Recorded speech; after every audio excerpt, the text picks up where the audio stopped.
आज से तकरीबन 100 मिलियन साल पहले इस ज़मीन पर एक अलग ही मंजर था।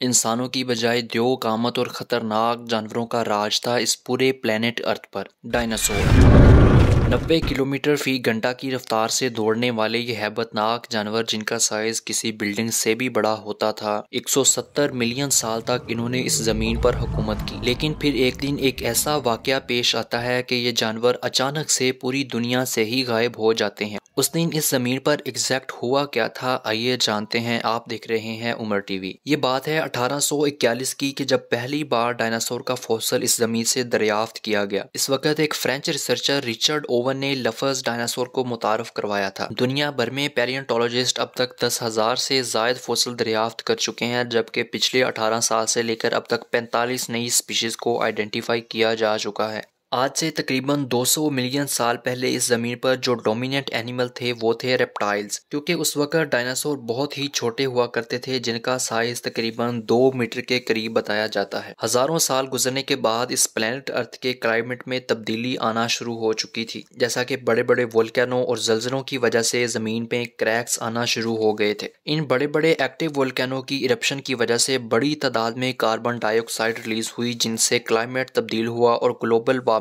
बढ़ना शुरू हो गई। उस वक्त के ये रेप्टाइल्स और टर्टल कोल्ड ब्लड होने की वजह से इस टेम्परेचर को बर्दाश्त ना कर सके और आहिस्ता आहिस्ता इस धरती से खत्म होना शुरू हो गए। और फिर ठीक इसके बाद इस जमीन पर डायनासोर का राज शुरू होता है। क्योंकि ये इंसानों की तरह वार्म ब्लडेड थे, इसलिए इस टेम्परेचर में इनके लिए जिंदा रहना ज्यादा मुश्किल नहीं था। आज से 66 मिलियन ईयर्स पहले जब डायनासोर की मुख्तलिफ स्पीशीज यहाँ पर जिंदगी गुजार रही थी, तो एक दिन एक बड़ा सा एस्टेरॉयड इस प्लेनेट अर्थ पर आकर टकराता है। 30 किलोमीटर पर सेकंड की रफ्तार से आने वाला ये एस्टेरॉयड मैक्सिको के एक पेनिनसुला में जाकर टकराता है। इसके टकराने के फौरन बाद हर तरफ हजारों किलोमीटर तक मौजूद जानवर जिंदा ही पक जाते हैं। ये हॉट डस्ट इस जमीन पर बारिश की तरह बरसती है और इस धरती का टेम्परेचर कई घंटों के लिए बहुत ज्यादा बढ़ जाता है। इस एक्सप्लोजन के नतीजे में सिर्फ वही जानवर बचते हैं जो किसी गार में मौजूद थे या फिर वो पानी के अंदर चले गए। इस वाक़े के बाद इस पूरी जमीन पर हीट वेव्स, अर्थक्वेक्स और कई किलोमीटर तक वाइल्ड फायर्स देखने को मिलते हैं। इसके अलावा एक्टिव वोल्केनो की इरप्शन और इससे ड्रेन होना शुरू हो जाती है।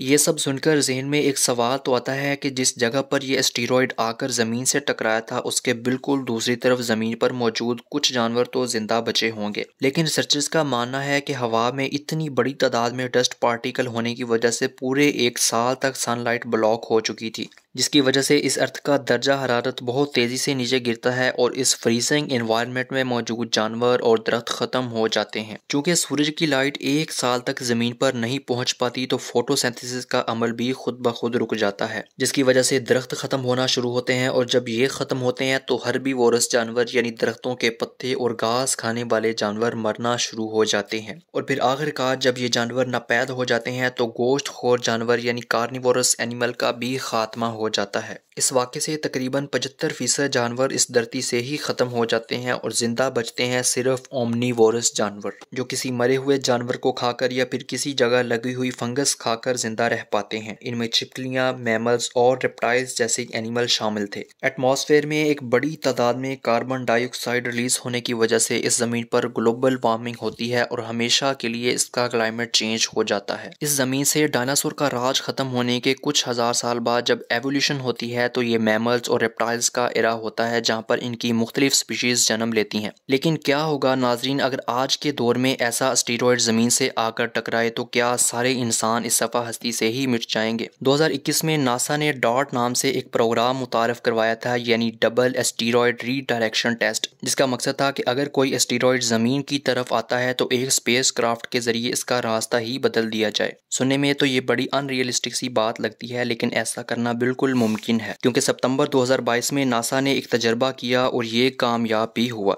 लेकिन ऐसा भी नहीं है कि ख़तरे की कोई बात नहीं। आज के दौर में जहाँ पर इंसान ने इतनी तरक्की कर ली है कि मुस्तकबिल में आने वाली हर मुमकिना मुश्किलात का हल तलाश कर लिया है, वहीं पर इंसान को ख़तरा किसी एस्टेरॉयड से नहीं बल्कि स्टीफन हॉकिंग की प्रेडिक्शन के मुताबिक इंसान को इंसान से ही खतरा है। पिछले 100 से 200 सालों से लेकर बायोडाइवर्सिटी का इतना बड़ा चेंज शायद ही इंसान ने कभी देखा हो। इंसानों की गैर कानूनी डिफॉरेस्टेशन की वजह से कितने ही जानवरों और दरख्तों की स्पीशीज नापैद हो चुकी हैं। समंदरों में जहरीले जहरीले केमिकल और हवा में पोल्यूशन की वजह से इंसान ने खुद को बहुत सी नई बीमारियों में मुब्तला कर लिया है। 2020 में यूनाइटेड नेशन ने इस इकोसिस्टम के खात्मे को रोकने के लिए एक प्लान मुरतब किया था, जिसके मुताबिक इंसानों की वजह से होने वाली पोल्यूशन को 50% तक कम करना है और इसकी डेडलाइन 2030 तक रखी गई थी। अब ये तो आने वाले वक्त में ही पता चलेगा कि इस टारगेट को कितने फीसद तक पूरा किया जाता है। ये वीडियो आपको कैसी लगी कमेंट करके ज़रूर बताइएगा। मिलते हैं एक नई वीडियो में।